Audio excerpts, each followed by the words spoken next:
Hello, everybody, and welcome to Jack's Corner. I'm Tarzan Bonanno, and with me, as always, is our founder, Jack Figgle. Today, Jack is going to tell us the fifth time that he met Patriarch Bartholomew, but this is the fourth episode. So, get ready for a time jump. How you doing, Jack? And Hello, Tarzan. Good. Glory to Jesus Christ. glory to him forever. I'm doing well. Spring is coming. Weather's Yes, warming up a bit. just a bit. Yeah. Yeah. We had a couple of days of cooling off, but the my hyacinths are blooming and my winter rose is blooming and the weeds are coming up already. So last episode was all about Euro East One, the Oriental Lumen Conference in the year 2004. And this is now going to be the following year in November, where we did a combination trip. And we've already talked about the first half of that combo trip, in that it was the audience we had in the encounter with Pope Benedict, Rome, towards the end of November of that year. And then from Rome, we went immediately to Istanbul, Constantinople in the old days. And we had a 3 or 4 day visit there with our same entourage of Oriental Lumen leaders, if you will, to introduce Pope Benedict to who we were, what we did, and that sort of thing. And after that audience with Pope Benedict, we then went on to Constantinople and arranged to visit with His All Holiness. So our group flew directly from Rome to Istanbul, and it included myself, Archbishop Vsevolod, who was with me on almost all my visits with Patriarch Bartholomew. And also it included Bishop John Michael Botein and Father Raymond Collins and Monsignor George Dobes. So those were the various members of our Oriental Lumen group that traveled with us and went to Constantinople. We did attend Vespers on the night before in St. George Cathedral. And at Vespers, there were a few luminaries, including Metropolitan Nicholas of Johnstown, the Carpatho-Russian Orthodox Church, and Metropolitan John Zizoulis of Pergamon, who at the time was the Orthodox co-chair of the International Dialogue and one of the leading Orthodox theologians of the 20th century. We stopped by and prayed at various places of St. George's Cathedral. Some pictures of me with Bishop John Michael and some others that were the others that were with us.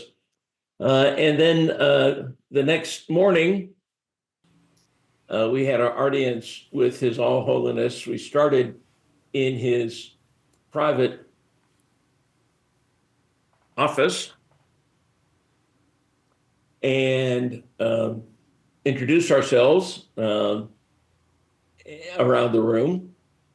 And after we all greeted him individually, he came around and he actually gave us a brochure that had been published by his office about the translation of the relics of St. John Chrysostom from Rome to Istanbul that had taken place the year before. Where he flew to Rome and was presented with the relics by the Pope, and then flew them back in a very elaborate ceremony. And so they had a brochure made up, and he was so proud of it. He came around from the back of his desk with a supply of brochures in his hand, and actually gave each one of us one and greeted us. So it was very interesting to see the Patriarch himself coming around and passing out brochures to everybody. I don't think you'd ever see the Pope doing something like that.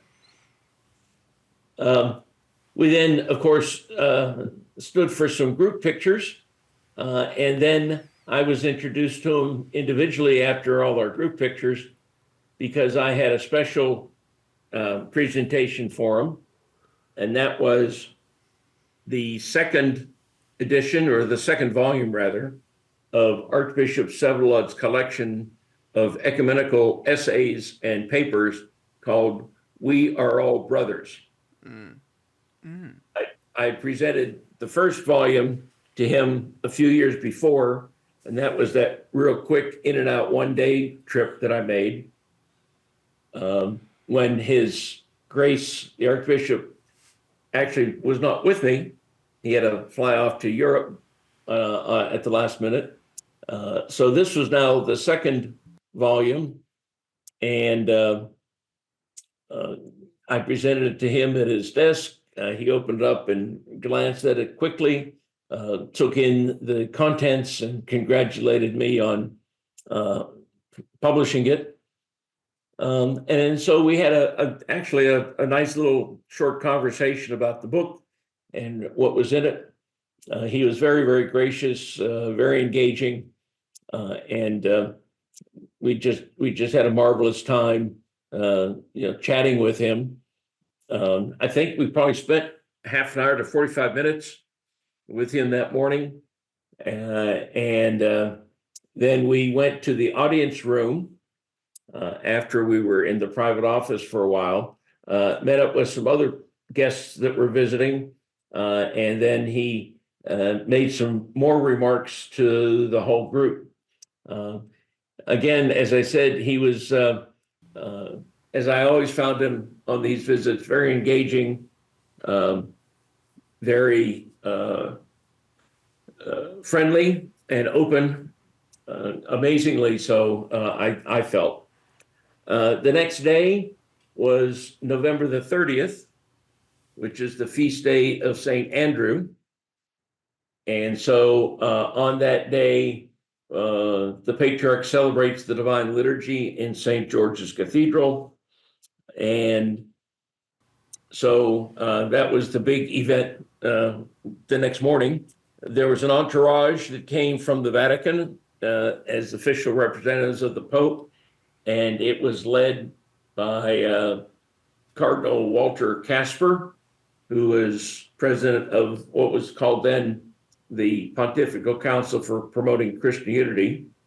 Today it's called the Dicastery for Promoting Christian Unity. And the Cardinal was shown to a place of honor in the special throne that is opposite the Patriarchs in St. George's Cathedral. And he was there for the entire Divine Liturgy. They exchanged the kiss of peace at the appropriate time in the liturgy. And then when the liturgy was over, the Cardinal read a greetings letter from Pope Benedict, and Patriarch Bartholomew reciprocated with a greeting letter back to the Pope, and to show sort of how ecumenical relations have developed, they both read their speeches and those greetings in English. And so it was very easy for us to understand, exactly what was going on, because they were using English as the common language rather than Italian or Greek. I'm sure that Patriarch Bartholomew is quite fluent in Italian since he studied in Rome as a younger man. I'm not sure Cardinal Casper is fluent in Greek.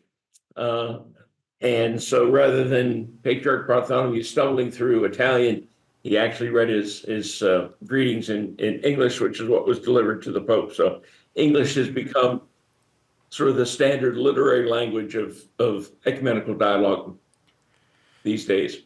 So it was an exciting visit.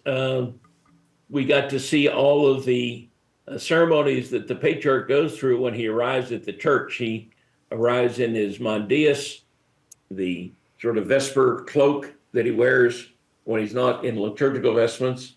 He comes in, he lights a candle, he venerates the icon, and switches from his street clothes into the mandius to then walk in and vest up at the altar.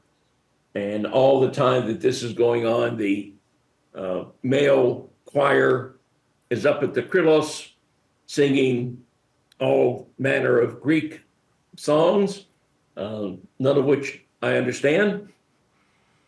And they just sing on and on as he's doing all the various things. There's another ceremony that he does also at the very beginning, where on the feast day, when he arrives in the church, in front of his throne, he stands down in the nave of the church, and two monks bring two diptychs, folding icons, and they have icons of St. Andrew, I guess, scenes from his life, and they hold them in front while the prayers are being sung, and then the Patriarch venerates all four of them, but they time everything where they open them up and close them, and so forth, all together. And then the liturgy of St. Andrew is probably the most elaborate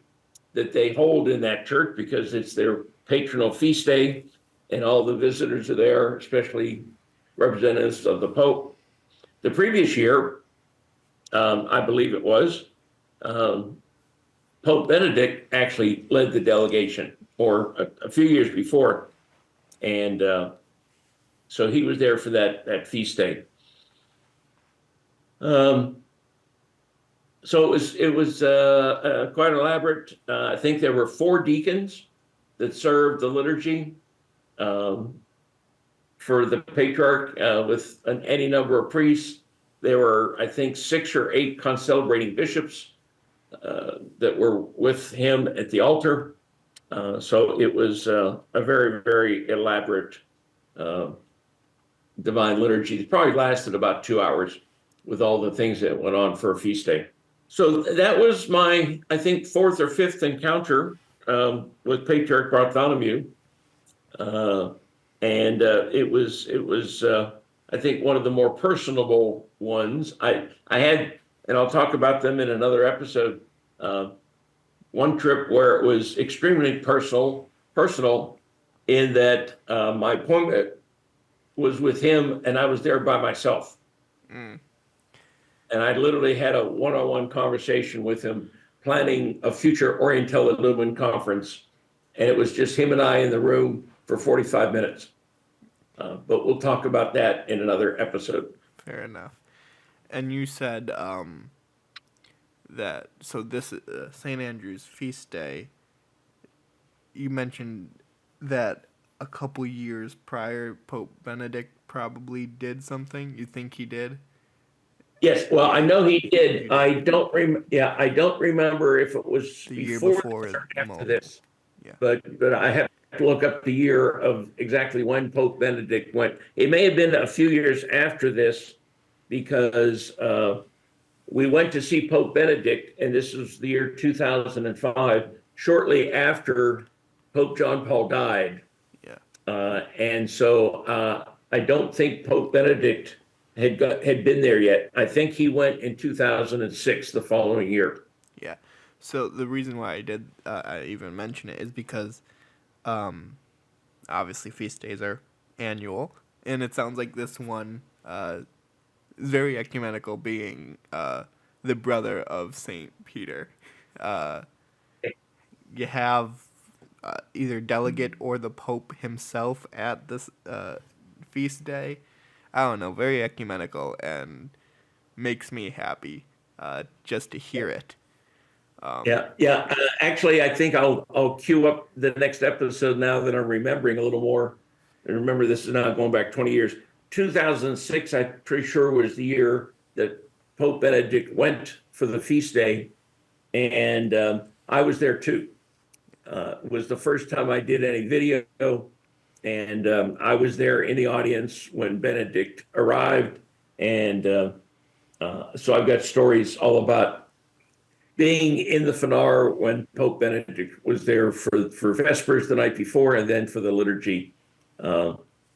And as you say, a very ecumenical. Of course, there's also the counterpart to that, and that is that Patriarch Bartholomew sends an ecumenical delegation to Rome on the patronal feast of Rome, which is June 29th, the feast of Saints Peter and Paul. Yes. And occasionally, Patriarch Bartholomew himself has gone on that feast day to be the head of the delegation. And the one I remember in particular was in 1995, so now almost 30 years ago, and I was there for that as well. Don't have a whole lot of pictures because I didn't have too many cameras way back then, but I do remember vividly because there were a lot of rumors going around that that was going to be the year in which the Catholic Church and the Orthodox Church were going to announce an agreement to remove the filioque from the creed. And there was a big buzz all throughout St. Peter's that that was going to happen. And it turned out all it really was they were going to not recite the filioque when the two of them said the creed together at that liturgy or at that mass. Yeah.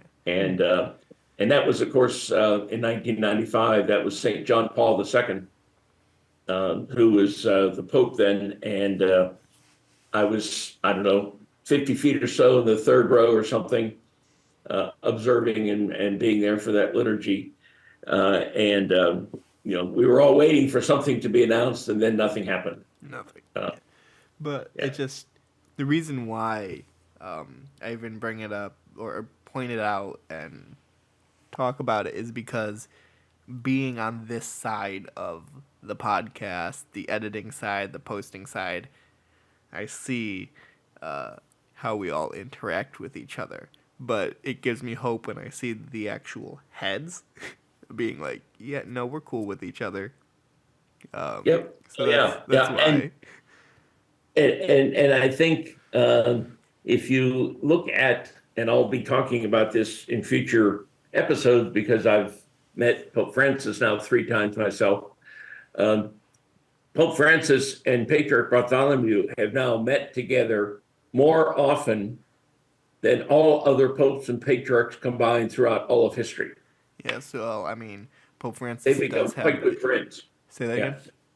they've become quite good friends. Yes. And Bartholomew is in Rome almost once a year. Pope Francis, I think, has only been to Istanbul once, but they did meet in Jerusalem a few years back for the anniversary of the lifting of the anathemas of 1965, right after Vatican II. So Francis and Bartholomew have become quite good friends on a personal level, which always helps. As my hero, Metropolitan Callistos, said often, ecumenism and dialogue needs to have ecumenical friendships. Yeah. I mean, there's a And reason why Pope Francis is known as the ecumenical pope. You know, it's like his main goal. right, exactly. So this was one of my sort of middle range event encounters with Bartholomew, going back now 20 years. And it was when I presented the second collection of papers by Archbishop Sevlud in November of 2005. Yes. All right. So that concludes the story. I have nothing else to add to that. So I'm going to give some announcements and then we'll close out. Okay? Yep. All right. So thank you everybody for coming to this episode, listening in, coming to the podcast in general. This is an announcement saying that this is going to be the last episode of Jack's Corner on this specific podcast. I'm going to be re-uploading and starting with the next episode on Jack's Corner's own podcast playlist type thing, so you don't have to continue to scroll for, oh, when was that episode, what was that episode, because they'll all just be continuous next to each other. This specific podcast is going to be for lectures that have been throughout the time and continuing, and then for the special content that we have for subscribers, it'll be moving between a couple other places. I mentioned locals in the end of Thursday's Palm Sunday episode, but just keep an eye out for that. I'm sure Jack will put an email blast out about it when it's all official and everything's done. Before that, thank you for coming, and we will see you next week. Yes, Jack. Yeah, I've got one announcement while we're at announcements.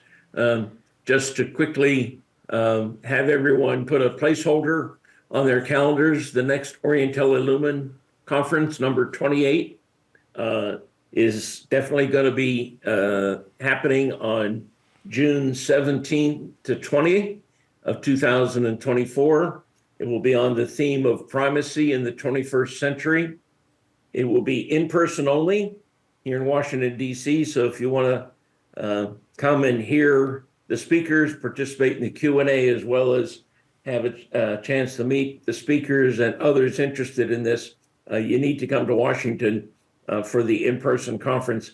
The luminaries who we have lined up as speakers include Metropolitan Job, who is the Orthodox co-chair of the dialogue today. He's going to come by way of remote Zoom from Turkey. And Monsignor Paul McPartland, who's a Roman Catholic member of the dialogue as well, is going to Zoom in from his home in the UK. He's now retired from Catholic University and is living in the UK. We also have lined up as speakers a Father Radu Corneo from Duquesne University, a Father Hyacinthe d'Estavel, a Dominican who works in Cardinal Koch's office, which is the ecumenical office of the Vatican. He's going to travel here from Rome to be with us in person. And we have Bishop John Michael Botein is going to give a lecture and panel discussion. And our moderator is going to be Father Nicholas Kazarian, who is the ecumenical officer for the Greek Orthodox Church of America based in New York City. So we have quite a lineup. We have one or two more speakers that we're waiting to hear from. And so it's going to be, I think, an exciting conference reflecting on the last three agreed statements from Ravenna, Chieti, and Alexandria about primacy. I think what's been agreed to at the international dialogue in recent years has been quite significant. In fact, Callistos 20 years ago said it was his bottom line, and that was to agree on the primacy of the Bishop of Rome. And that has now been agreed. But unfortunately, current events around the world have sort of smothered the news of this. So we're going to try to elevate and shine a little bit of a light on these great accomplishments. So look for more details in this space. We'll announce more as we get closer, and you'll be able to in the future register online at our website. Awesome. All right. Well, again, thank you all for coming, and we'll see you next week. God bless.